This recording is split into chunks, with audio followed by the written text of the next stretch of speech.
Good morning, everyone. Christina back with you in our Building Your Immune System video series. I am coming to you today from the quietest room in my house, but it is also the pinkest room in my house. This was a color chosen by our youngest daughter when she was very little. And then we had an exchange student staying with us for year and a half. And so she was in here, didn't mind the pink. This is ultimately going to become my office, but I haven't got to the paint yet. Global pandemic. So there's construction going on in the house next door to us, so I can't be outside, even though it's a glorious day. So hopefully the bright pink isn't a giant distraction, but here we are. So today we're going to be talking about gut immunity and inflammation. Now, this is kind of a complex topic, and we could spend days. I mean, entire books have been written on this, and there's a lot of new science coming out about it. So boiling it down into just a few minutes is kind of hard to do. So I hope that works and that will get you a lot of really good information, but kind of on a surface level, okay? So we're gonna jump right in, and I'm gonna start with saying diet is fundamental, always. But so is the health of your digestive system, okay? There's this relationship between what you eat, how you process what you eat, and how you ultimately feel. Our bodies have various barrier systems, right? Where the outside world interacts with the interior worlds of our body. And these barrier systems are designed to protect us, but they're also designed to be selectively penetrable. Your barrier systems include your skin, your mucous membranes in the obvious places, and then taking it interior, you have your digestive tract, your respiratory tract, and your genitourinary tract. And it's important to remember that elements that interact with and make it through our barrier systems ultimately end up in our bloodstreams and can affect every cell within our bodies. So these elements can be food molecules, pathogens, microbes, all kinds of crazy things, right? So the health of our digestive system as a barrier system is directly linked to the health of our microbiota. You see, there's this symbiotic relationship between us and the world of bacteria living within us. Our microbiota are key to a number of things. The way we digest and absorb food, how our immune system functions, the balance of our hormones, the health of our brains, the actual bidirectional communication between our gut and our brains, and even our emotional health. So today, we're focusing in on how our gut microbiota impacts our immune system and how the food that we eat directly impacts the health of our microbiota and the strength of our digestive barrier systems. So as I'm sure you know, 80 to 90% of our immune system is actually located within our gut. The immune cells living in the gut walls and in the gut lining actually outnumber the immune cells in your blood and in your bone marrow. So there's a very good reason why the bulk of our immune system is in our gut. And that's because our bodies are regularly exposed to lethal microorganisms contained in the food we eat and the water we drink. Our gut is the major defense against dangerous bacterial invaders that make it into our food. What I find most astounding about our gut is that there's an ability to recognize the small number of potentially lethal bacteria in a sea of 1 trillion other beneficial microbes. And these trillion other microbes make up our gut microbiota. And they include bacteria, viruses, fungi. Some are good, some are bad. The health of our gut or our microbiota is dependent upon keeping the numbers of good bacteria higher than the numbers of bacteria or other pathogens that would otherwise do us harm, okay? The benefits that we receive from our microbiota profoundly impact our well-being. We're talking about kind of a symbiotic relationship, okay, where the microbiota are benefiting from our bodies and our bodies are benefiting from the microbiota. Some of the most well-documented beneficial elements of having this microbiota include assistance in digesting food components that we would otherwise not be able to digest. So think about getting our essential vitamins or metabolizing digestive compounds properly. Being able to digest dietary fiber and complex sugar molecules that it actually increase the number of calories that our bodies can use that would otherwise be wasted and just excreted. Microbiota regulate our metabolism. They aid in processing and detoxing toxins that come in with our food. They actually train and regulate our immune cells, and they prevent invasion and growth of dangerous pathogens. So first, let me confess that I'm a believer in eating real food, period.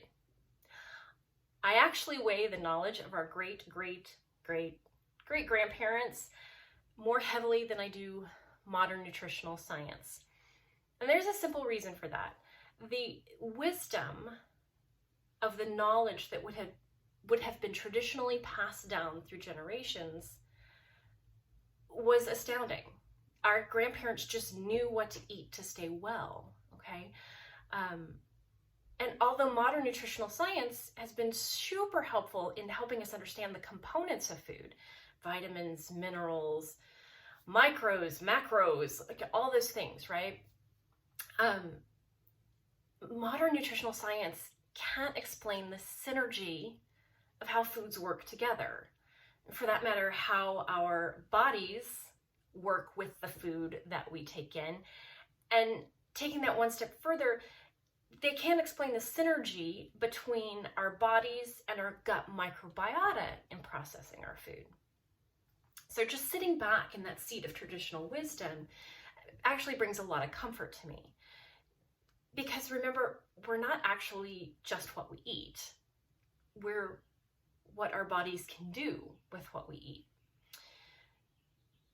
So let's dive into this a little bit further and talk about how if we don't eat as our ancestors did, our microbiota actually suffer loss. So studies show that people who eat a high animal fat-based diet actually have an increased number of microbes that trigger an immune response that can cause leaky gut, otherwise known as a breakdown in the barrier system, right? Additionally, studies show that people who eat a low plant-based diet or a lower in fiber diet have a reduced number of microbes that regulate the quality and thickness of the mucosal layer of the gut, okay? So we're activating a leaky gut and we're breaking down the mucosal barrier as well.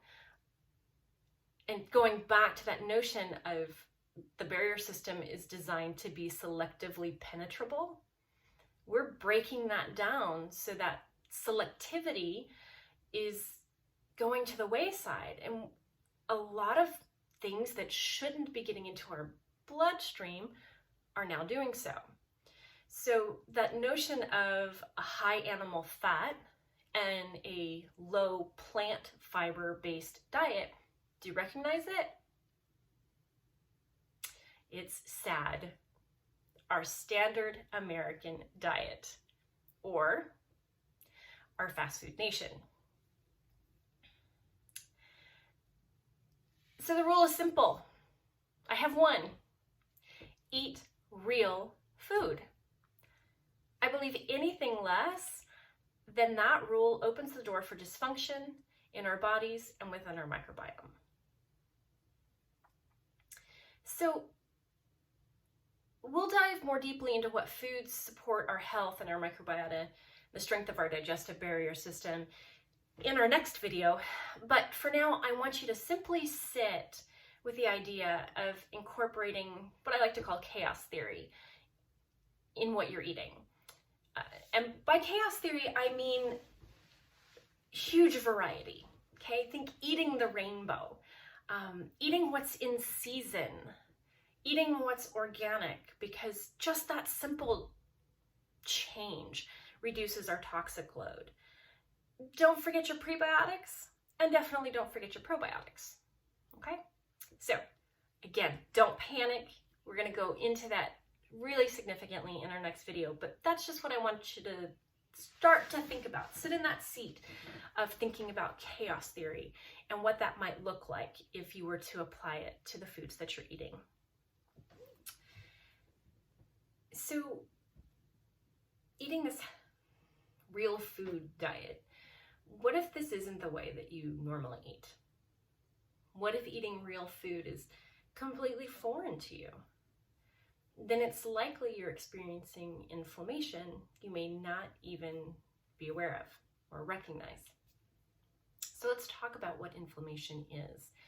Inflammation is your body's response to injury. So think about a cut on your finger. Your body responds to that cut with heat, pain, redness, swelling, right? You recognize those effects of a cut on your finger. That's your immune system actively trying to manage the breach in the barrier system to keep other pathogens from being able to come in and get into our bloodstream. This is your immune system active and at work. What many of us don't realize is that our immune systems can become completely overloaded by foods that are inflammatory to our digestive system and our microbiota and our mucosal lining, okay? We're not talking about an allergy here. Let's set the stage for that. We've all heard stories or experienced someone that has an extreme allergy to food. What I'm talking about is they ingest the tiniest bit of something that they're allergic to and immediately go into anaphylactic shock. Now, we all know that that is a life-threatening situation, right?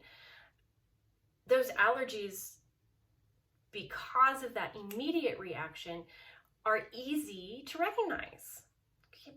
But inflammation in the form of food sensitivities is harder to recognize because they are, I like to think of it more as like a slow burn or a slow ramping up. We don't have that immediate response, but we just over time begin to not quite feel right due to dysfunction in our gut or the imbalance of our microbiota. And the changes are so subtle that they can go unnoticed for years until we have a perfect storm of events and exposures that develop into more dramatic symptoms where maybe we begin to lose function of some form, or you name it. There's just something not right. You just don't feel good. You don't have any energy. You can't sleep. You have chronic diarrhea or chronic constipation. You have abdominal pain. You have hormones running rampant. All of those things that we desire to point us in the direction of a diagnosis, right? But even if we get a diagnosis at that point from the symptoms that we're experiencing, the diagnosis doesn't point back to the root cause of why we are now having the symptoms that we're having. But it really all comes back down to an imbalance or dysfunction within our gut and our microbiota. And there are a number of diseases that are associated with this dysfunction. They include things like inflammatory bowel disease, asthma and allergies, being on the autistic spectrum, neurodegenerative brain diseases, or autoimmune disorders, metabolic disorders. All of these things point back to a root, okay? A root of dysfunction, a root of being out of balance within our guts. So I like to frame this in a notion of a metaphor, okay? Again, I'm a visual person, so maybe this will help. I'd like you to imagine a pot on a stove, and on this pot, or in this pot, you've put rice and water, and you turn on the heat. Now, you're running late for dinner, so you crank up the heat because you want it to get going fast, right? And as that water slowly begins to warm and then gets hot, then begins to simmer, and then begins to boil. We all know that when we're cooking rice, we got to turn that heat down so that the water cooking the rice stays at barely a simmer. What if we don't know that? What if we don't know that we should turn the heat down? And instead, we just think that we're gonna grab the pot lid and we're gonna stick the lid on the pot. What's gonna happen? The pot is going to boil over and it's gonna go everywhere, right? The lid's gonna be moving up and down, everything's gonna go chaos, right? I like to think of inflammation in that regard. It's the heat, or the inflammation is what's happening in the pot, and what we eat, how we're handling our environment, the environmental stressors, whether we're getting enough sleep, all of those things add up to the heat that we can dial up or down to keep that pot of inflammation either down or boiling over. Make sense? So how do we begin to build our immune system? How do we dial the heat on the pot? How do we turn the fire down? Well, first of all, we have to get rid of inflammatory foods. And I have a top 3. And when clients work with me, these are non-negotiable. I'm just going to hit on them today and we'll dive into them next time in our next video. But just so that you have them in front of you, we have gluten, dairy, and sugar. These are the top 3 inflammatory foods. Now, of course, there's more than that, but those are your top 3.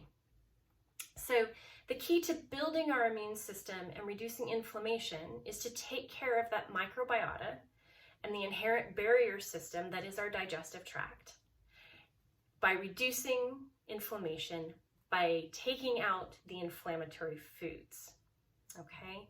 So in our next video, we'll talk more about the 3 biggies. We'll definitely talk about what foods you should be eating and how you can crowd those out. And we'll continue to talk more about what foods aren't serving us right now. So if you have any questions about what I've covered today, you can message me on Facebook or on Instagram, or you can go directly to my website at www.anissawellness.com, and there's the contact form in there. You can just send me an email that way. I hope this has been helpful. I hope you are staying well, and we will see you next time. Take care, everybody.